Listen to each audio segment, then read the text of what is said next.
கடவுள் இருக்கிறாரா இல்லையா யாருக்கும் தெரியாது. நம்பிக்கை கட்டாயம் தேவை. ஆனா அதுக்காக முட்டாள் நம்பிக்கை தேவையில்லை என்றால் என்னுடைய ஒரு கருத்து. தயவு செய்து எல்லாரும் மன்னிச்சு கொள்ளுங்கள். அவரவர் மதம் அவரவருக்கு நிச்சயமாக சொந்தம், அதை விட உரிமை, அதை விட அவர்கள விஷயம் தனிப்பட்ட விடயம். ஆம் நண்பர்களே, அதாவது உலகில் பார்த்தீங்களா இருந்தா எங்கே எல்லாம் அதிகம் கோயில்கள் இருக்கோ அந்த நாடெல்லாம் கஷ்டப்படுது, பிச்சைக்கார நாடாக இருக்குது. அதாவது கோயில்கள் குறைவாக உள்ள நாடுகள் பணக்கார நாடாக இருக்குது. ஸோ இப்போ உதாரணத்துக்கு ஆப்பிரிக்கா பார்த்த மாதிரி இருந்தால் ஆப்பிரிக்காவில் சேர்ச்சுக்கள் கூட அங்கே உள்ள கருப்பினத்தர் எல்லாரும் போய் முட்டுக்காலில் நின்று கும்பிடுவார்கள், கடவுளே எனக்கு தங்கந்தா தங்கந்தாண்டு.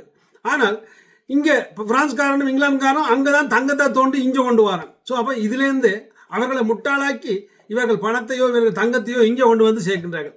ஸோ இதே மாதிரி தான் இப்போ அண்மையில் பார்த்தீங்கன்னா நடிகரும் அரசியல்வாதியுமான எங்கள்ட விஜய், அதாவது வெற்றிக்கழகம் தமிழக வெற்றிக்கழக தலைவருமாக நடிகர் விஜய் அவர்கள் செய்த நாடகம் தான் எனக்கு கொஞ்சம் ஒத்து வரையில். நிச்சயமா எனக்கு தெரியும் அவருடைய ரசிகர் மாதிரி நீங்கள் என்ன மன்னிச்சு கொள்ளணும். நீங்கள் ரசிங்க வேண்டான்னு சொல்லல, நீங்கள் சிந்திக்காம கண்ண மூடித்தனமாக அவர்களை நம்பிக்கை வச்சுங்க வேண்டான்னு சொல்லல. அதுக்காக நாங்கள் அப்படி வச்சிருக்க முடியாது. ஏன்னா அனுபவங்களை கொஞ்சம் பகிர வேணும், இன்னும் அங்கே சமுதாயத்தை வேறு மாதிரி உருவாக்க வேணும். அதாவது இலங்கை தமிழ்நாடு போன்ற நாடுகள், அதாவது எல்லாரும் எப்படி என்றால் தமிழ்நாட்டில் கோயிலை கொட்டி கிடக்கு, ஆனால் அங்கே மற்ற மக்கள் எல்லாம் கஷ்டப்படுறாங்க. அதே மாதிரி தான் இலங்கையில கோயில்கள் கோயில்கள் கோயில்கள் என்று ஏமாத்துற புத்த சிலையை கொண்டு வந்து தோண்டி வைக்கிறார்கள். ஏன் பிரச்சனை வேறு ஒன்று இருக்கு, அதை மறைக்கத்தான் இவையில கொண்டு வந்து வழிபடுது. ஸோ அதே மாதிரி தான் இப்போ பார்த்தீங்கன்னா நடிகரும் அரசியல்வாதியுமான விஜய் அவர்கள் முட்டுக்காலில் நடந்திருக்கிறார். சரி, சேர்ச்சில் போய் முட்டுக்காலில் நடந்துக்கிறார், என்ன நேர்த்தி கடன். சரி, அங்கால போனால் சைவ கோயிலில் போய் விழுந்து கும்பிட்டு இருக்கிறார். சரி, அடுத்த என்ன நேர்த்தி கடன் எனக்கு தெரியல. பள்ளிவாசலில் என்ன செய்யுதுன்னு அந்த வீடியோ நான் பார்க்கவே இல்லை. ஸோ இப்போ இதில் ஒரு விடயத்தை நான் சொல்கிறேன். அந்த குடும்பம் பிரியக்கில் இவர் இப்படி நடந்தாரா? இல்லை. அதோட இந்த படம் நடிக்கைக்கு எப்படியாவது ஒரு வீடியோ பார்த்துருப்பேன், இல்லை. ஸோ இப்போ மட்டும் என்ன எல்லாம் கீழே இறங்கி செய்கிறார் என்று பார்க்கல.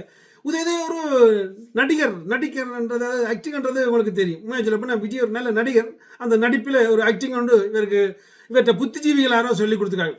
இந்த டைம் இதுதான் சரியான டைம், போட்டு தாக்கப்போ நடந்து பார் முட்டுக்காலில், அதாவது விழுந்து கும்பிடு கோயிலில், அதாவது தொப்பியை போடு பள்ளிவாசலில் போய் என்று, அதாவது யாருக்கு சொல்லிக் கொடுத்துருக்கார்கள்? இவர்களுக்கு சொல்லிக் கொடுத்துருக்கார்கள், இவர்கள் அதை நடிக்கின்றார்கள்.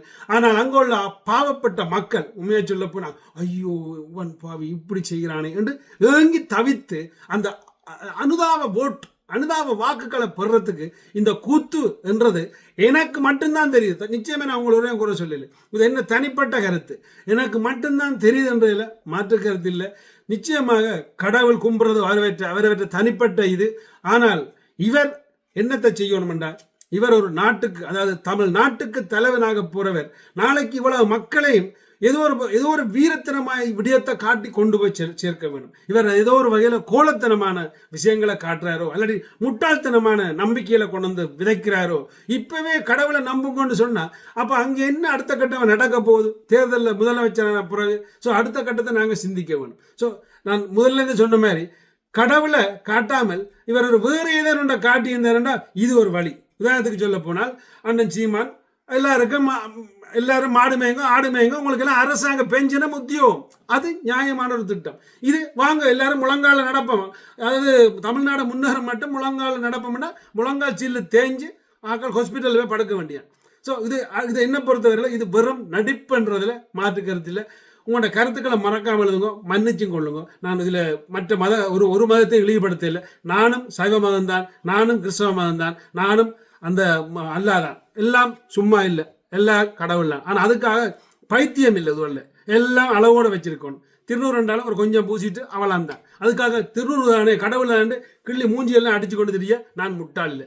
மன்னிச்சு கொள்ளுங்க. நன்றி, வணக்கம். கருத்து ஆரோக்கியமான கருத்து தேவை.